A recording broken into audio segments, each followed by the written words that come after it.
Ladies and gentlemen, thank you for standing by. At this time, all participants are in a listen-only mode. Later, we will conduct a question and answer session. At that time, if you have a question, please press star, then the number 1 on your telephone keypad. If you'd like to withdraw your question at any time, simply press star 1 again.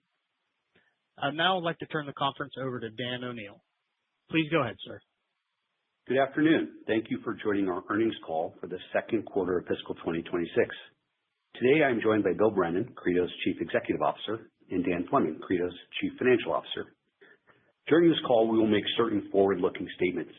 The forward-looking statements are subject to risks and uncertainties discussed in detail in our documents filed with the SEC, which can be found in the Investor Relations section of the company's website. It's not possible for the company's management to predict all risks, nor can the company assess the impact of all factors on its business, or the extent to which any factor or combination of factors may cause actual results to differ materially from those contained in any forward-looking statement. Given these risks, uncertainties, and assumptions, the forward-looking events discussed during this call may not occur, and actual results could differ materially and adversely from those anticipated or implied. The company undertakes no obligation to publicly update forward-looking statements for any reason after the date of this call to conform these statements to actual results or to changes in the company's expectations, except as required by law. Also, during this call, we will refer to certain non-GAAP financial measures, which we consider to be important measures of the company's performance. These non-GAAP financial measures are provided in addition to, and not as a substitute for or superior to, financial performance prepared in accordance with U.S. GAAP. A discussion of why we use non-GAAP financial measures and reconciliations between our GAAP and non-GAAP financial measures is available in the earnings release we issued today, which can be accessed using the Investor Relations portion of our website. I will now turn the call over to our CEO. Bill? Thanks, Dan, and thank you everyone for joining our fiscal 26 second quarter earnings call. I'll walk through our Q2 results, highlight the transformative developments we've announced since our last call, and then share our forward outlook. After my remarks, our Chief Financial Officer, Dan Fleming, will provide a detailed financial review and our guidance for the third quarter. In the second quarter, we delivered record revenue of $268 million, representing 20% sequential growth from Q1 and an extraordinary 272% increase year over year. Non-GAAP gross margin came in at a robust 67.7%, and we generated approximately $128 million of non-GAAP net income. These are the strongest quarterly results in Credo's history, and they reflect the continued build-out of the world's largest AI training and inference clusters. AI clusters are no longer measured in tens of thousands of GPUs. They're now measured in hundreds of thousands and soon millions. The scale, density, and complexity of these systems are pushing every aspect of interconnect. Reliability, power efficiency, signal integrity, latency, reach, and total cost of ownership have all become mission critical. This is the challenge our customers face, and it's where Credo is uniquely positioned to deliver the solutions they need to succeed. Our three-tiered innovation framework, purpose-built SerDes technology, world-class IC design, and a true system-level development approach, all wrapped with our industry-leading pilot, debug, and telemetry platform, has allowed us to forge deep strategic partnerships. Let me now walk through our business in detail. Starting with our active electrical cables, the AEC product line remains the fastest growing segment in the company. AEC revenue again grew strongly, driven by rapidly increasing customer diversity. In Q2, 4 hyperscalers each contributed more than 10% of total revenue. The 4th hyperscaler is now in full volume ramp, and a 5th started contributing initial revenue. Customer forecasts have strengthened across the board in the past months. AECs have become the de facto standard for inter-rack connectivity and are now displacing optical rack-to-rack connections up to 7 meters. At 100 gig per lane today and 200 gig per lane tomorrow, Zero-flap AECs deliver up to 1,000 times better reliability than traditional laser-based optical modules, while consuming roughly half the power. When you're installing a 100,000 GPU cluster, link flaps can delay time to stability and time to revenue. And when you're training a model costing tens of millions of dollars, link flaps can have a significant impact on overall uptime and productivity. It is this step function improvement in reliability and power efficiency that's driving the expansion of the AEC TAM in the 100 gig and now 200 gig per lane generations. And we expect that trend to continue as customers densify racks and push cluster scale to new levels. Next, our IC business, which includes retimers and optical DSPs, also continued with strong performance. We expect significant optical DSP growth in fiscal 26, driven by 50 gig and 100 gig per lane deployments, with longer-term growth driven by our 200 gig per lane solutions. Live demonstrations last quarter of our 200 gig per lane Bluebird optical DSP drew significant interest and extremely positive feedback. Ethernet retimers remain important in both traditional switching fabrics and the fast-growing AI server segment, where features like MACsec encryption, gearbox functionality, and rich software programmability are highly valued. Our PCIe retimer and AEC families are also progressing on plan. Customer silicon evaluations have consistently highlighted our best-in-class combination of reach, latency, and power efficiency, a rare trifecta enabled by our unique purpose-built SerDes architecture. We remain on track for PCIe design wins in fiscal 26, followed by meaningful production revenue in fiscal 27. Our existing AEC and IC businesses both address multi-billion-dollar market opportunities with excellent visibility for continued growth.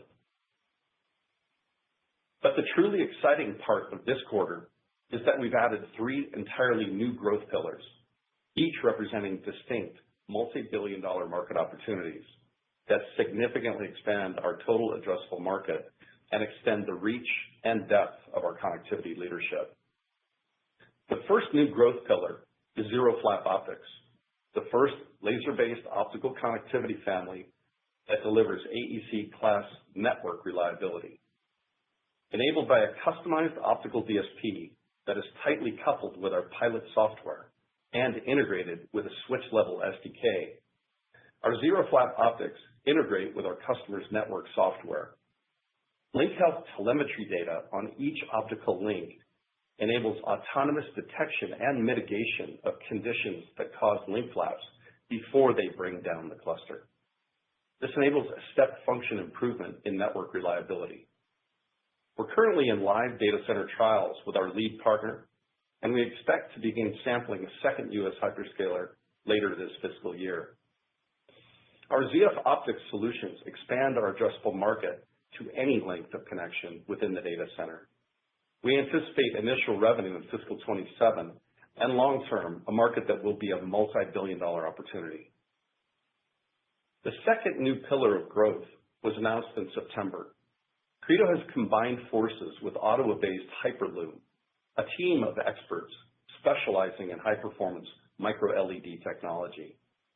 Credo has been investing in micro-LED innovation over the past 18 months with the intent of developing a new class of connectivity solutions. Uniting with the Hyperloom team will accelerate our time to market. As a first product, we'll develop and bring to market a pluggable optical solution that utilizes micro-LEDs as the light source. Our same 3-tiered innovation playbook will be the catalyst to pioneering this entirely new connectivity category we call active LED cables, or ALCs. ALCs will deliver the same reliability and power profile as an AEC, but in a thin gauge cable that can reach up to 30 meters and is ideal for row scale of networks. Customer reaction has been very positive. We plan to sample the first ALC products to lead customers during our fiscal 27, with initial revenue ramping in fiscal 28. We believe the ALC TAM will ultimately be more than double the size of the AEC TAM. Finally, we announced the third new pillar of long-term revenue growth, OmniConnect gearboxes, a family of products that will enable a disaggregated and optimized approach to XPU connectivity. In November, together with our lead customer, we unveiled the first gearbox that will address the memory wall by redefining memory-to-compute connectivity, a solution we call Weaver. Today's on-package high-bandwidth memory is capacity and throughput limited, as well as expensive and supply chain constrained. Weaver allows designers to move to commodity DDR memory and achieve up to 30 times more memory capacity and 8 times the bandwidth. The key enabler for the OmniConnect family is Credo's purpose-built 112 gig VSR SerDes that enables a 10x improvement in beachfront I/O density and has a reach of up to 10 inches. The Weaver gearbox from 112 gig VSR to DDR effectively overcomes the physical and logical limitation of current memory-to-compute connectivity solutions. Our first customer for Weaver announced their plan to deliver an XPU targeted for inference with 2 terabytes of memory capacity, a complete game changer for workloads such as real-time AI video generation and full self-driving, where memory capacity and bandwidth are the primary gating factors. Industry forecasters project the memory-to-compute connectivity market to be a multi-billion-dollar market by the end of the decade. We anticipate initial revenue in our fiscal 28 with significant scaling thereafter. The next OmniConnect gearboxes to be introduced will provide a future-enabled path to scale out, scale up, and near-package optics connectivity with XPUs. In summary, we now have 5 distinct high-growth connectivity pillars: AECs, IC solutions, including retimers and optical DSPs, zero-flap optics, ALCs, and OmniConnect gearbox solutions. Together, they'll give Credo a combined total market opportunity that we believe will exceed $10 billion in the coming years, more than triple where we stood just 18 months ago.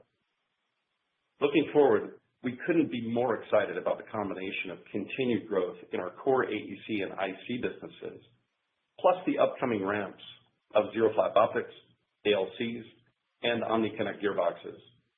We believe this combination gives us a strong outlook into continued revenue growth through fiscal 26 and well beyond. Team Credo continues to execute at an elite level, delivering record results quarter after quarter, while simultaneously pioneering and launching new multi-billion-dollar product categories. I'm proud of our world-class operational excellence and innovation. With that, I'll turn the call over to Dan Fleming for a detailed financial review and our Q3 guidance. Thank you, Bill, and good afternoon. I will first review our Q2 results and then discuss our outlook for Q3 of fiscal year 26. In Q2, we reported revenue of $268 million, up 20% sequentially, and up 272% year over year, and well above the high end of our guidance range. Our product business generated $261.3 million of revenue in Q2, up 20% sequentially, and up 278% year over year. Notably, our AEC product line again grew healthy double digits sequentially to achieve new record revenue levels once again, based on substantial year-over-year growth across 4 domestic hyperscale customers. Our top 4 end customers were each greater than 10% of revenue in Q2. As a reminder, customer mix will vary from quarter to quarter, and we continue to make progress in diversifying our customer base. We continue to expect that 3 to 4 customers will be greater than 10% of revenue in the coming quarters and fiscal year, as hyperscale customers continue to ramp to more significant volumes, and as we expect to begin to ramp an additional hyperscale customer in the coming quarters.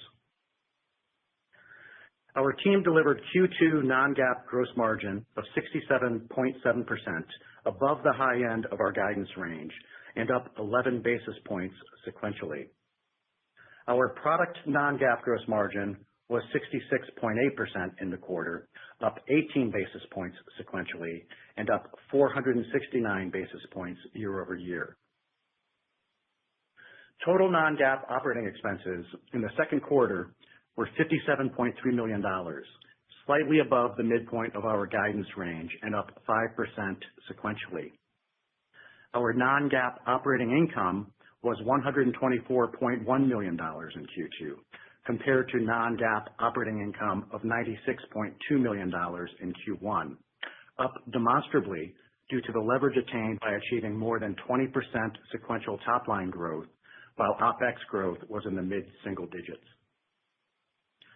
Our non-GAAP operating margin was 46.3% in the quarter, compared to a non-GAAP operating margin of 43.1% in the prior quarter, a sequential increase of 319 basis points. Our bottom line once again demonstrated the substantial leverage we are delivering in the business. Our non-GAAP net income was $127.8 million in the quarter, a record high, and a 30% sequential increase compared to non-GAAP net income of $98.3 million in Q1. And our non-GAAP net margin was 47.7% in the quarter as we drove significant leverage in the business. Cash flow from operations in the second quarter was $61.7 million, up $7.5 million sequentially. CapEx was $23.2 million in the quarter, driven largely by purchases of production mask sets. And free cash flow was $38.5 million, down from $51.3 million from the first quarter due to higher CapEx investments. We ended the quarter with cash and equivalents of $813.6 million, an increase of $333.9 million from the first quarter, up largely from the proceeds of our ATM offering, which began in October. We remain well capitalized to continue investing in our growth opportunities while maintaining a substantial cash buffer. Our Q2 ending inventory was $150.2 million, up $33.5 million sequentially. Now, turning to our guidance, we currently expect revenue in Q3 of fiscal 26 to be between $335 million and $345 million, up 27% sequentially at the midpoint. We expect Q3 non-GAAP gross margin to be within a range of 64 to 66%. We expect Q3 non-GAAP operating expenses to be between $68 million and $72 million. We expect Q3 diluted weighted average share count to be approximately 194 million shares. These expectations are based on the current tariff regime, which remains fluid. As we look toward the end of fiscal year 26 and into fiscal 27, we expect sequential revenue growth in the mid-single digits, leading to more than 170% year-over-year growth in the current fiscal year. We expect each of our top 4 customers from Q2 to grow significantly year-over-year in fiscal year 26. We also expect revenue diversification to strengthen further, with our 4th customer surpassing the 10% revenue threshold for this fiscal year. We expect non-GAAP operating expenses to increase year-over-year by approximately 50% in fiscal year 26. As a result, we expect our non-GAAP net margin to be approximately 45% for fiscal year 26. This should translate to net income more than quadrupling year-over-year. And with that, I will open it up for questions. Thank you. I'd like to remind everyone, in order to ask a question, please press star, then the number 1 on your telephone keypad. We'll pause just for a moment to compile the Q&A roster. And your first question comes from the line of Tom O'Malley with Barclays. Your line is open. Hey guys, thanks for taking my question. I appreciate it. So you're seeing an expansion of the AEC market pretty rapidly here with the fourth and then now soon to be the fifth 10% customer kind of rolling on.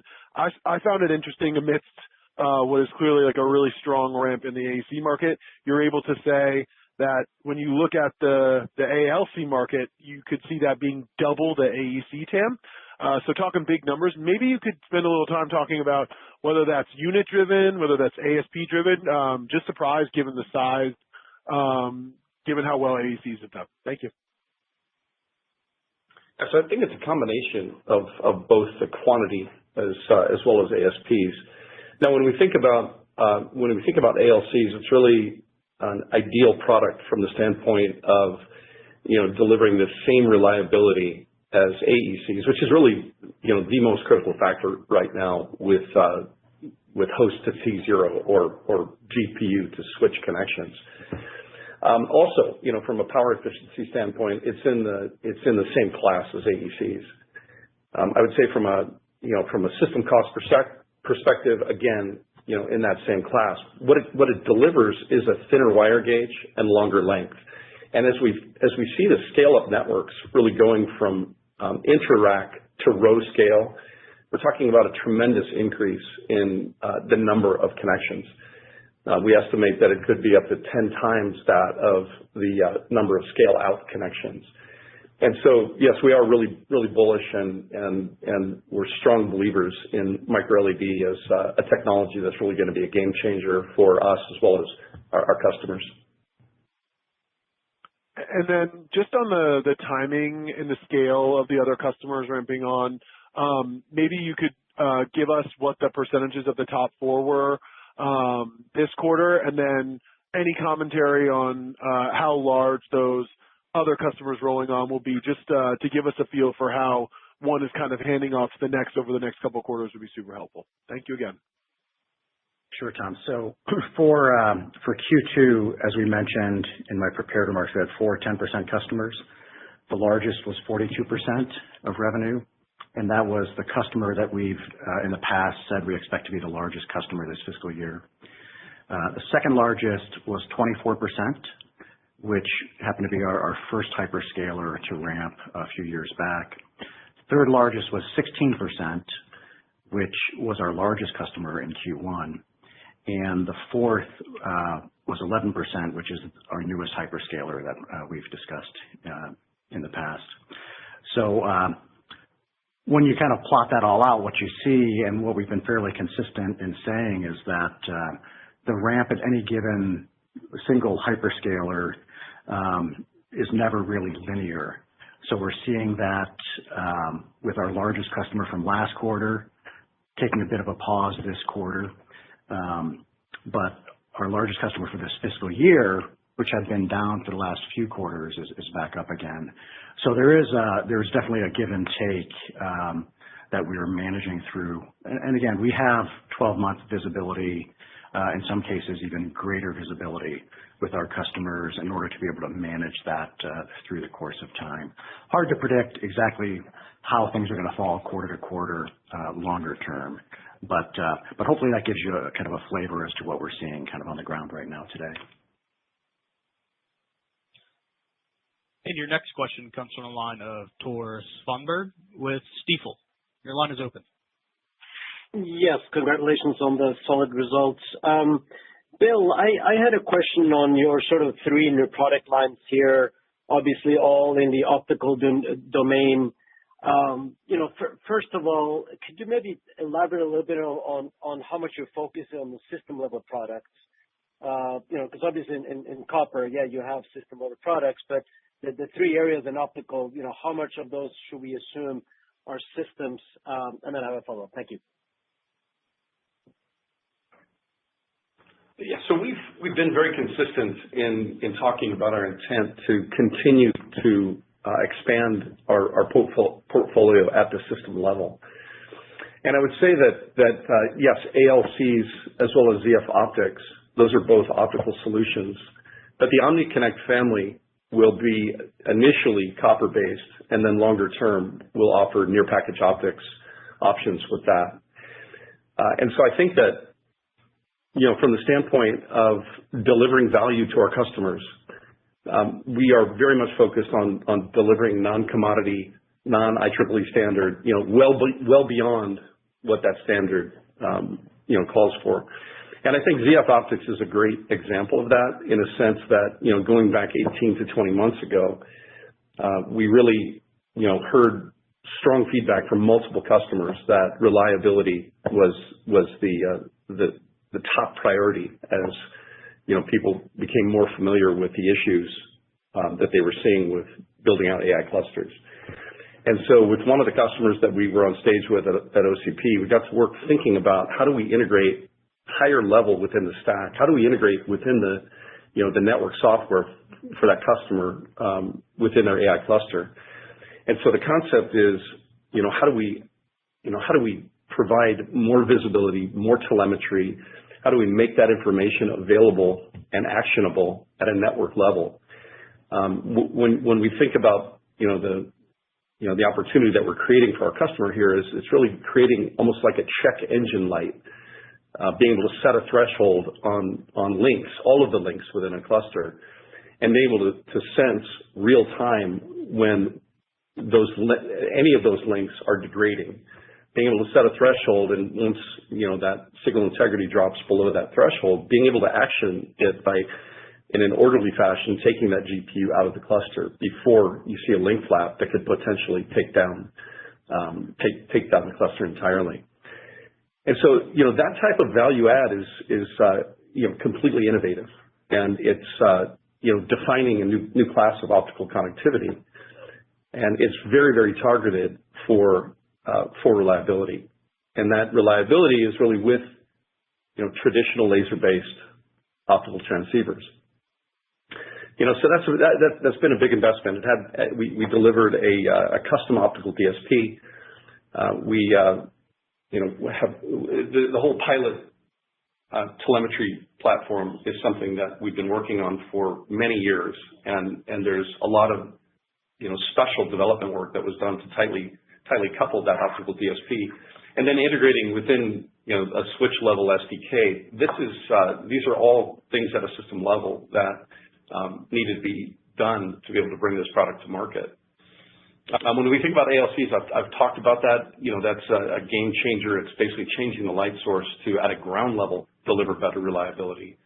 And when we think about our first gearbox in the OmniConnect family, it is a copper solution, but it's redefining how memory to compute or memory to XPU connectivity is done. And when we think about the alternative being HBM, all in package, all driving extremely challenging heat dissipation environments, that translates directly to reliability as well. So being able to move the memory up to 10 inches away, not only does it lift the logical and physical limitation that you've got by being in a package with a beachfront I/O density that's not as dense, it really eliminates the reliability issue that you've got with the heat that's generated by putting so much memory in a single package with the XPU. So it's really a combination of both optical and copper. But again, we're agnostic to the medium. We're agnostic to exactly how these solutions are put together, whether they're copper or fiber. It's ultimately delivering a solution to the customers that is just much better than is in the market today. That's very helpful. Thank you for that. And as my follow-up, and I'm very interested in the 112 gig VSR SerDes technology. I think you mentioned initially it's going to be copper, but eventually you're going to have an optical solution as well. I'm just curious that would you have to develop some silicon photonics technology there, or would that still sort of be a solution in the pure silicon domain? Thank you. Yeah. So regarding the SerDes that was developed, specifically for this application, I love the arguments in the market about who's got the best SerDes, and a lot of times in the market, people like to think the longest reach SerDes is obviously the best. We look at it differently. We really look at it from an application specific perspective, and so when we think about the idea of giving an XPU customer a piece of IP to integrate, we think about how do we achieve the smallest footprint, the lowest power. And ultimately, with this VSR SerDes that we developed, on a max reticle die, we can fit 1,200 of these SerDes, creating 120 terabits per second of potential bandwidth. That's unprecedented. That has yet to be achieved, especially when you think about the reach being 10 inches. Other competitive solutions, the reach would be, an inch or less. And so, basically, forcing there to be a die-to-die connectivity versus moving a chip outside the package. And so it's a real breakthrough. I would argue that this SerDes is best in class, and it's enabling an entire family of solutions that range from I/O solutions for memory, but also from a scale-out or scale-up perspective, and long-term with near package optics. And the near package optics will leverage the work that we're doing in micro LED. So, first step will be ALCs, and then we'll roll that right into some additional game-changing applications like near package optics. Your next question comes from the line of Vivek Arya with Bank of America. Your line is open. Thanks for taking my question. Bill, which applications are your 4 customers using AECs for today, and which applications are they not yet using AECs for? And as they look into next year, there's a lot of talk of co-packaged optics coming into the mix, and I was hoping you could give us a sense for what impact that might have on the current or future AEC usage by your customers.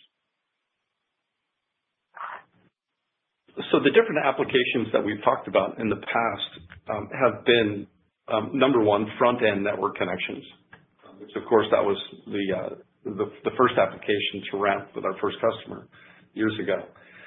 We've also talked about the scale-out opportunity as part of the back-end network of AI clusters.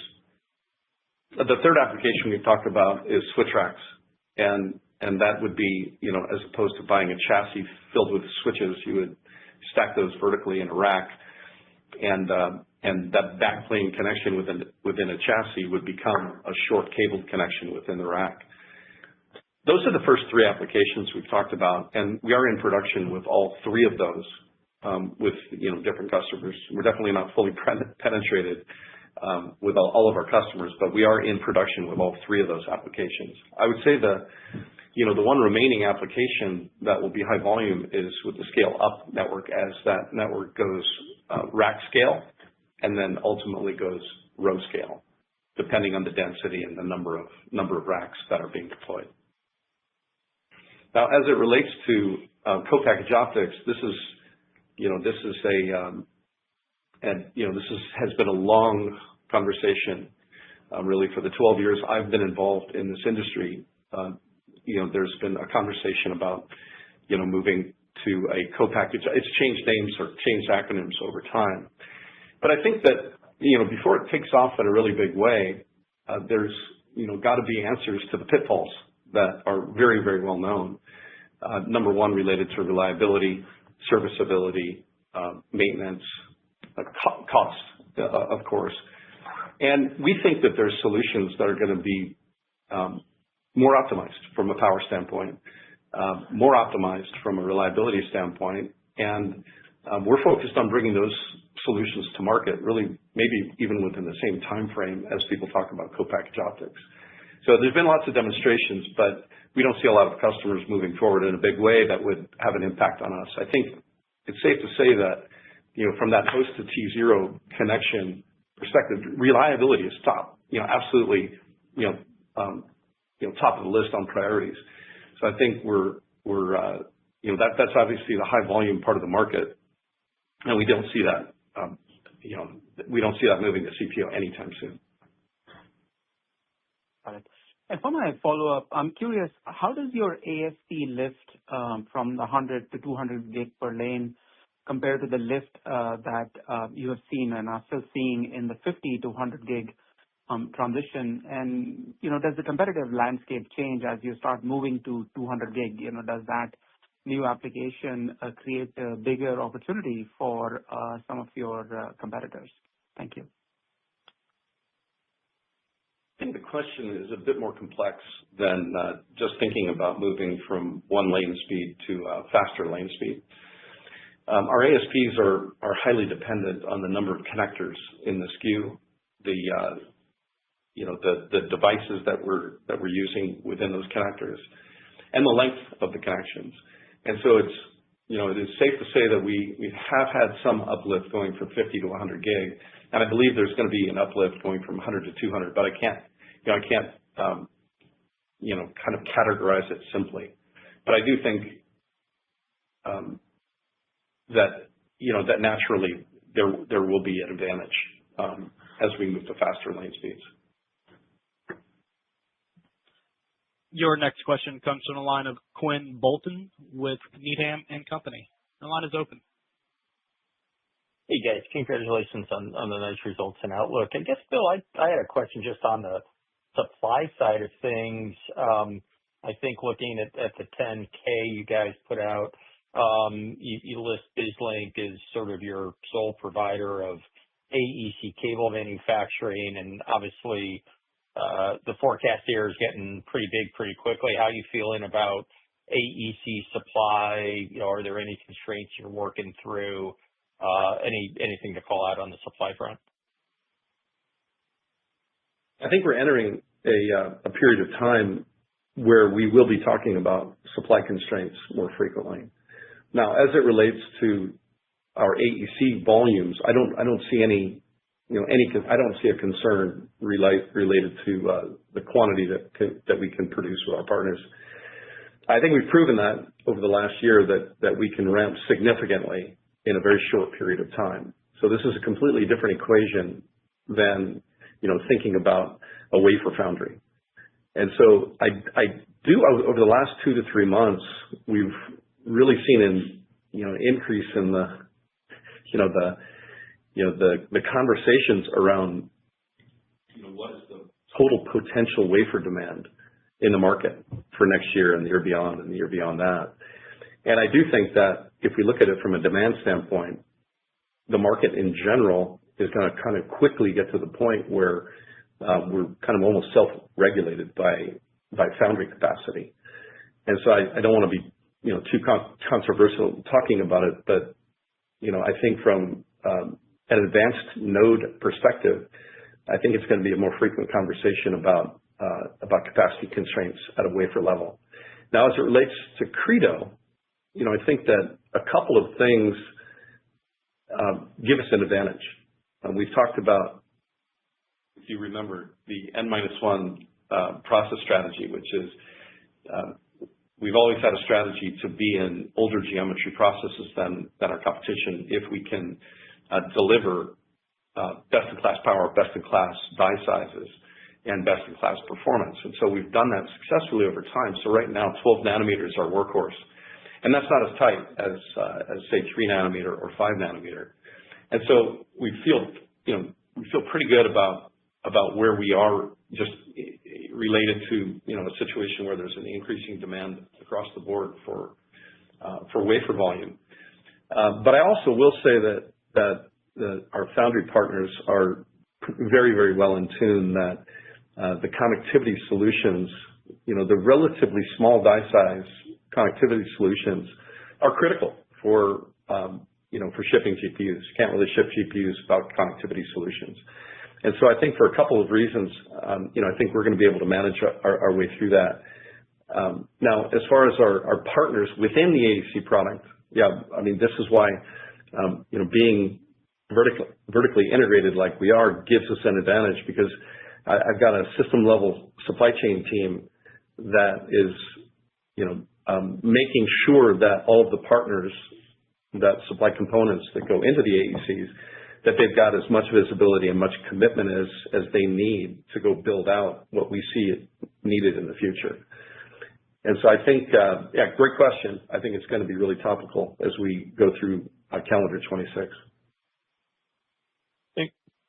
And for my follow-up, Bill, just looking at your top 2 customers, I believe they are still at either 50 gig or 25 gig per lane, but just wondering if you could, confirm that at least, the still feels like the vast majority of your AEC business is at 50 gig per lane, and it sounds like there's an opportunity that as those customers ultimately transition to 100 gig per lane, there's probably some ASP lift you would see with that transition. I want to ask you to comment on specifically when they may transition, but just I don't think it's happened yet and was hoping you could confirm that the top two guys are still either 25 or 50 gig per lane.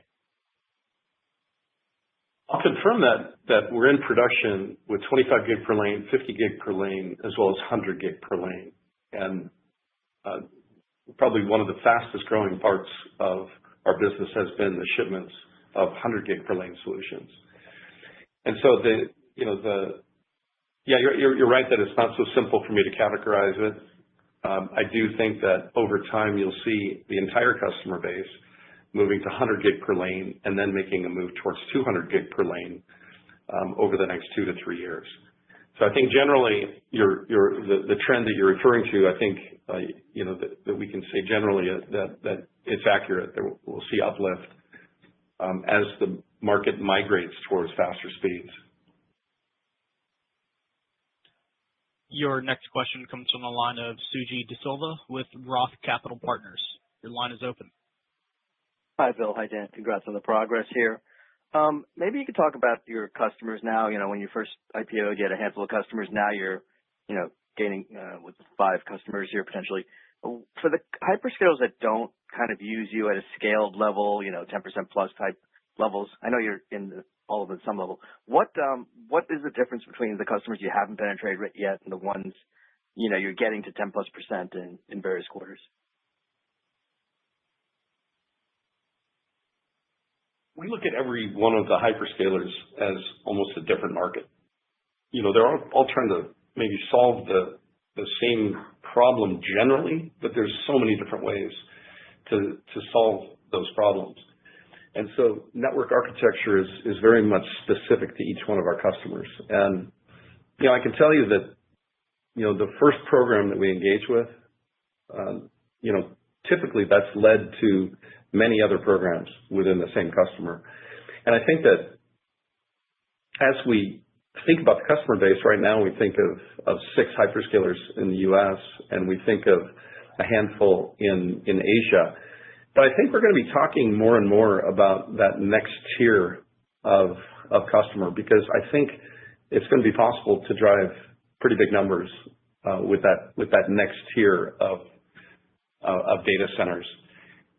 So generally, I think that as I think about our business, this has been a very significant quarter for us in a sense, that we're showing a path to a much more diversified business, not just from a customer base, but from a protocol perspective with PCIe, as well as from just the overall TAM expanding by addressing a much broader market with our system level solutions. And so if you think about it, we talk about OmniConnect first, and we're really addressing die-to-die or chip-to-chip connections at a system level.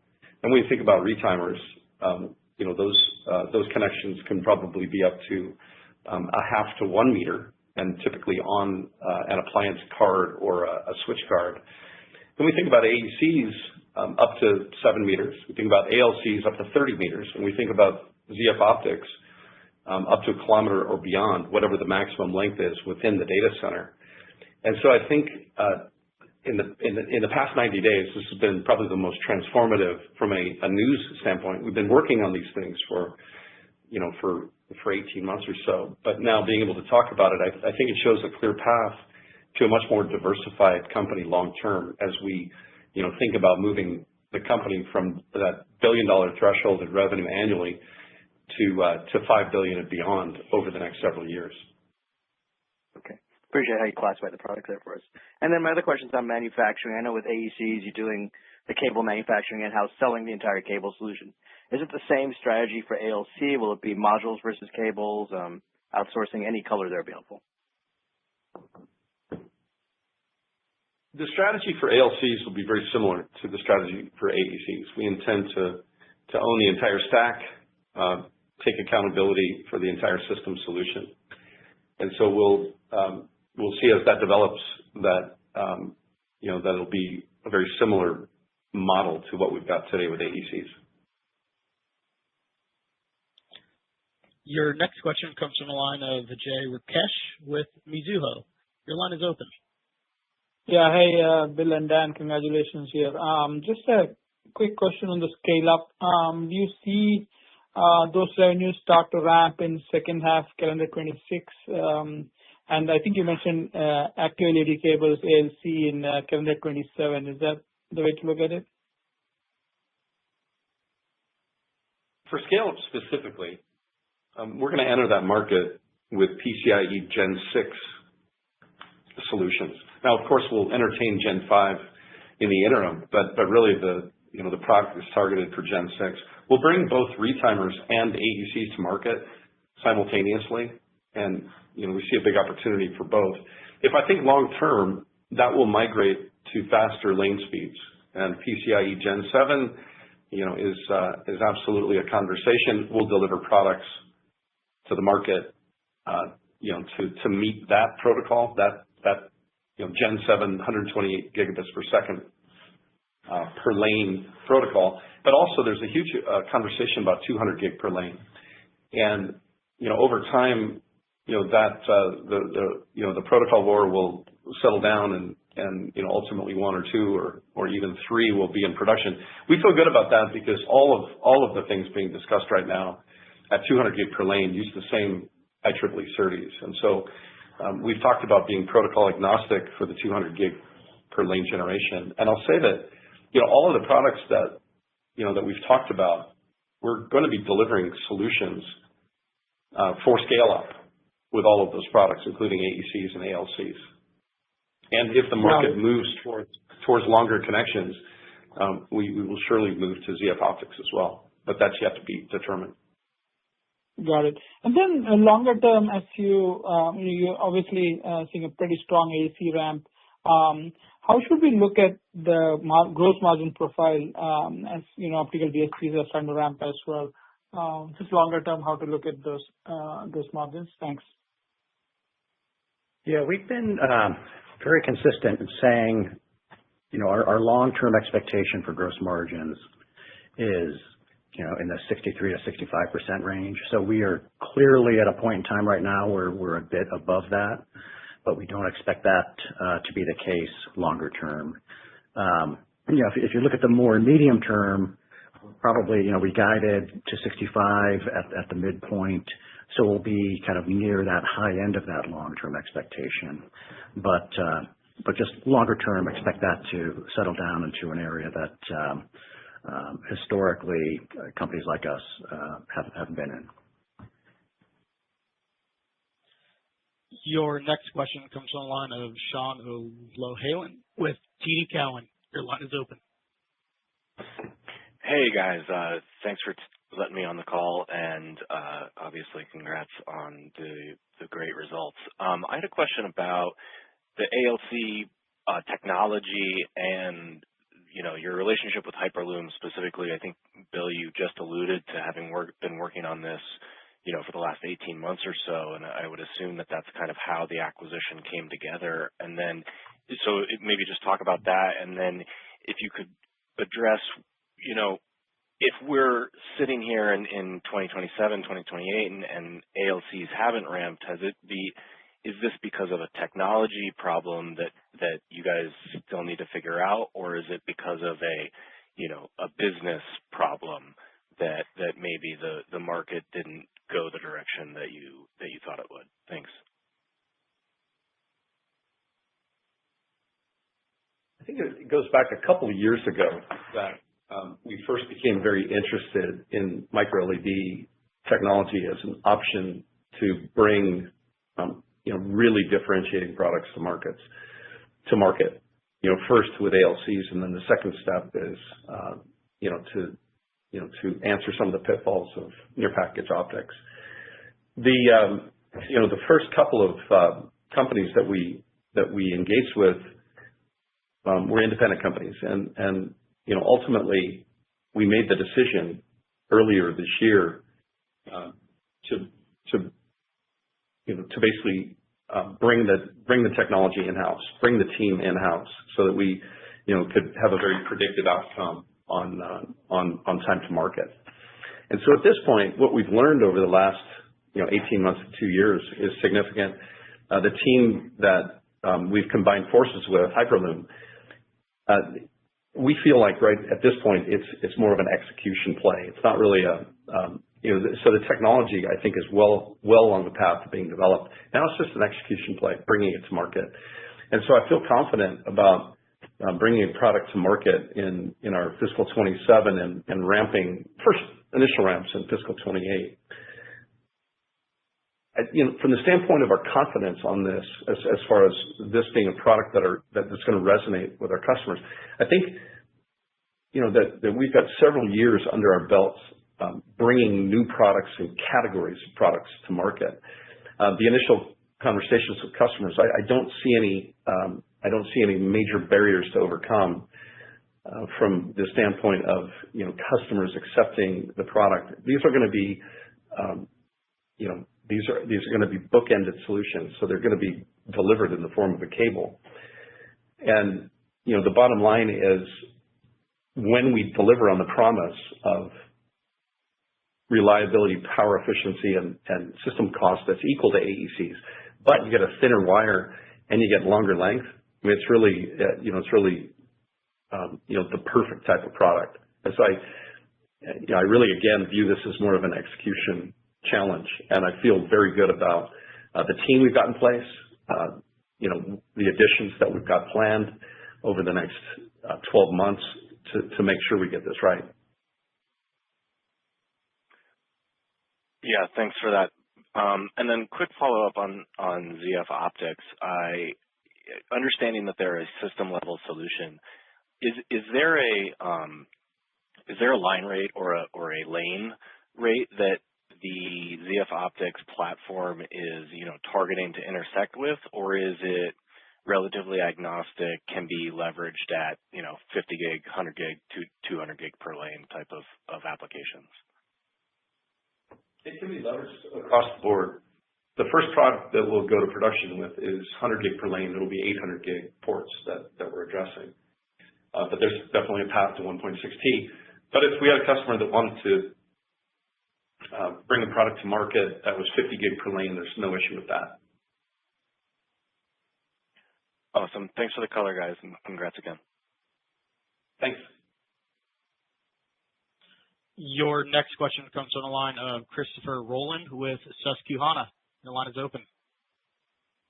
Hi, guys. Thank you for the question, and congrats on the pretty amazing results here. And yeah, these are probably going to be for Dan.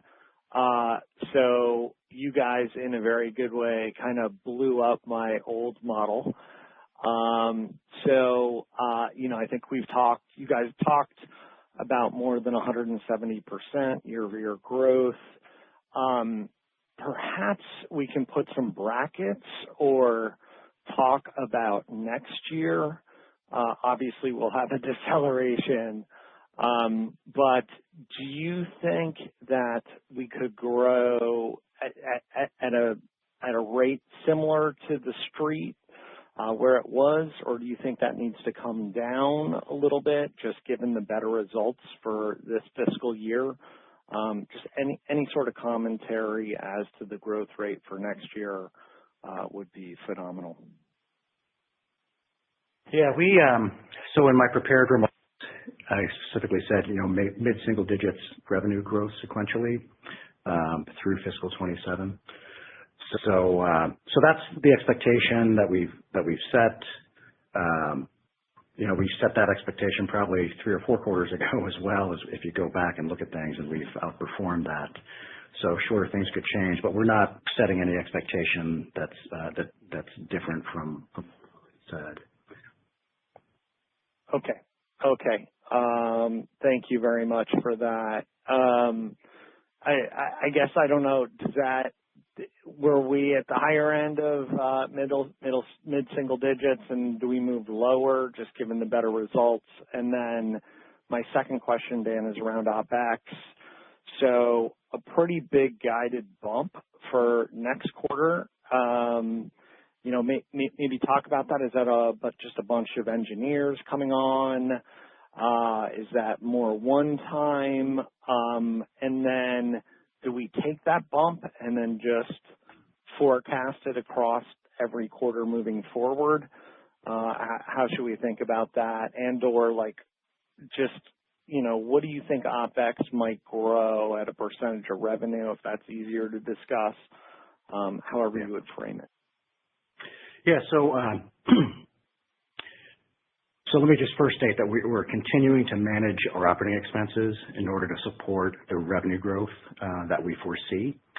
And as you know, all of these projects, all of these pillars of growth that Bill has talked about, there's a long gestation period for all of them, and you need engineering talent to be able to execute on that. So feel like we're in a great position to do so.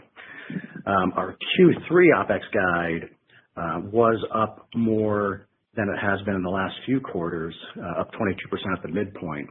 But as you dig into our Q, you'll see our R&D spend was sequentially down in Q2. So in one way, we're kind of making up for that small decline. So long story short, guiding to $70 million at the midpoint, that does set a new base. There's additional project-related spend within that, plus additional hiring. We've brought the Hyperloom team on board. There's a lot of different factors that go into that number. But if you plug that number into your model and have a small sequential increase in Q4, you'll kind of end up at a 50% year-over-year OpEx growth from fiscal 25 to fiscal 26, which was also in my prepared remarks. So hopefully that's helpful. Excellent. Thank you. Your next question comes from the line of Karl Ackerman with BNP Paribas. Your line is open. Yes, thank you, gentlemen. I have two questions, if I may. First, could you speak to why you are now licensing your active electrical cable IP to third parties, and how this agreement reflects your perceived competitive moat and go-to-market for AECs?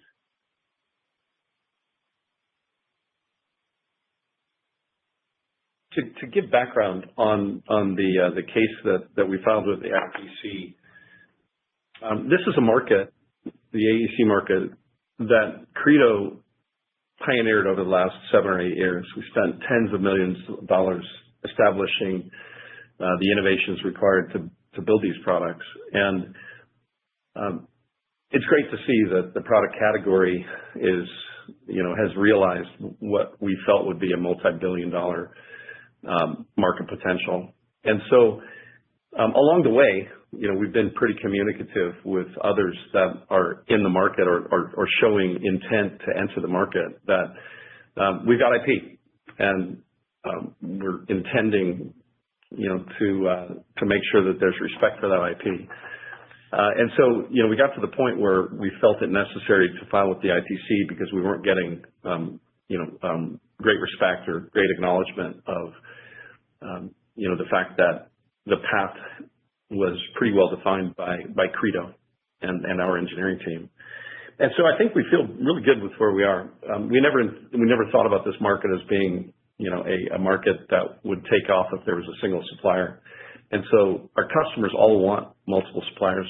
And ultimately, we've landed in a good spot with 3 other conversations that we've had thus far. We've got a couple more in flight, or maybe even more than a couple more in flight. This doesn't change anything competitively for us. We've always thought about, competition as, a challenge of moving more quickly and in a way that delivers what our customers want. And so it's a function of delivering what they want first, having it be qualified first, ramping first, delivering flawlessly as they ramp and as they are in high volume production. That's really our focus as a team, both at an engineering level as well as an operations level. And so I would say that we're satisfied with where we are competitively, and we're satisfied with where we are with the results thus far that we've seen as we've protected our IP. Got it. That's helpful, Bill. Maybe a question for Dan. You noted that you've got 12 months of visibility with several hyperscale customers. I guess it begs the question, what was the largest delta in your upwardly revised outlook versus your prior outlook of 960 and change? I guess how much of it was simply the ramp of your the fifth hyperscale customer versus just higher order rates of existing programs or even new AEC applications across scale-out and disaggregated chassis at some of these other customers? Thank you. Yeah, what I'd say, this is more of a general comment, and this is true of the last 3 to 4 quarters. We've seen continuing strengthening of our forecast throughout the quarters as they've proceeded, which is how we've gotten into this particular rhythm that we're in right now. So it's not specific to a customer. It's perhaps more of an industry trend, and we've benefited from that. So that's what we've seen.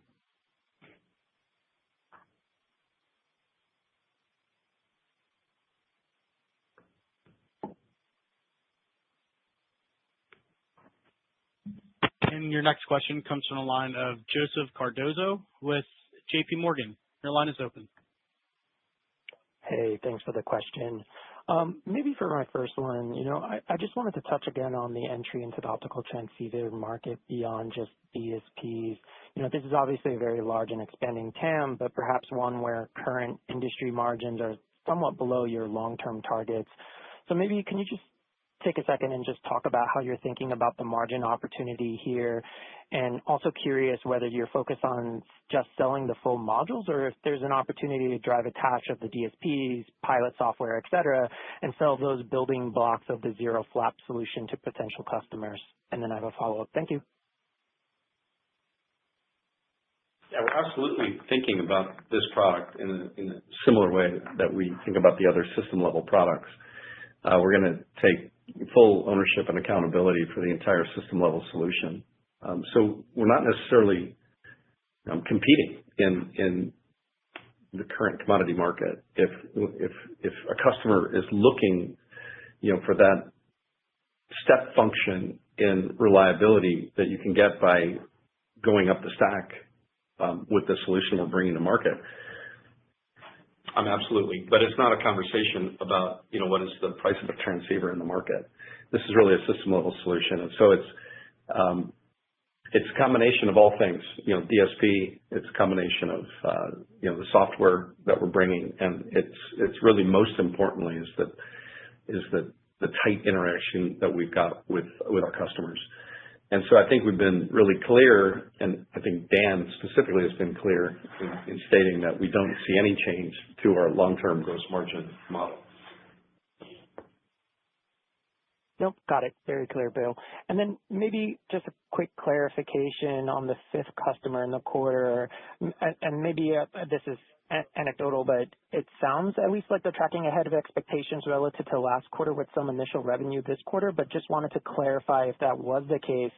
And as we think about that customer tracking into the back half of this year, is there any opportunity for this customer to be 10% at least on a quarterly basis now in the back half, or has the denominator just kind of outpaced that opportunity there? Thanks for the questions. Appreciate it. Things take time. And, I think if you look at the base that we're talking about, that 10% number has changed pretty drastically from a couple of years ago to today. Things take time to ramp. And so when we think about, customer number 5, we think about initial revenue this year. There's not a chance that will be a 10% customer this fiscal year. And I do think that the customer has the potential of being a 10% customer, especially if we think about it at a quarterly level first and then an annual level secondarily. No question that they've got the type of size to be able to drive that type of number, but it's going to take time.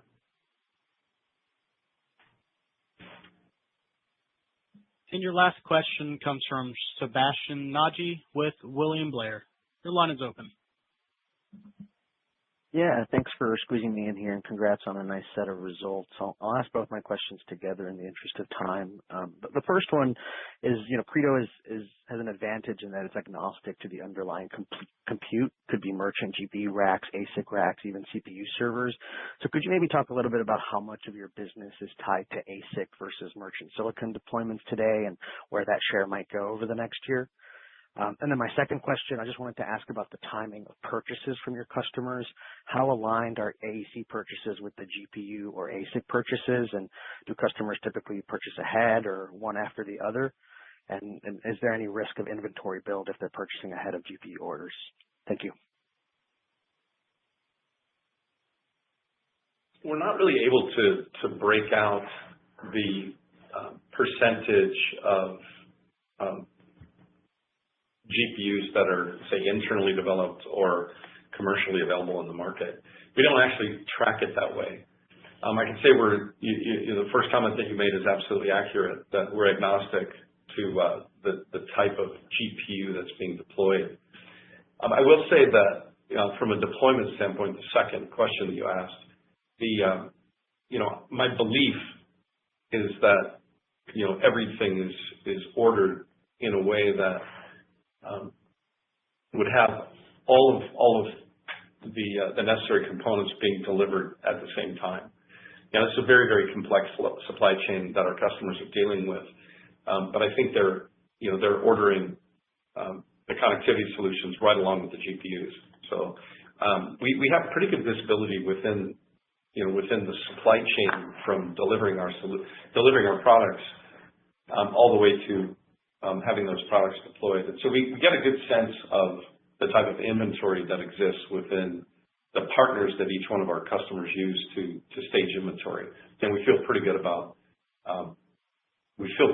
that there's not really a bubble of product that's sitting in inventory right now. Great. Thank you.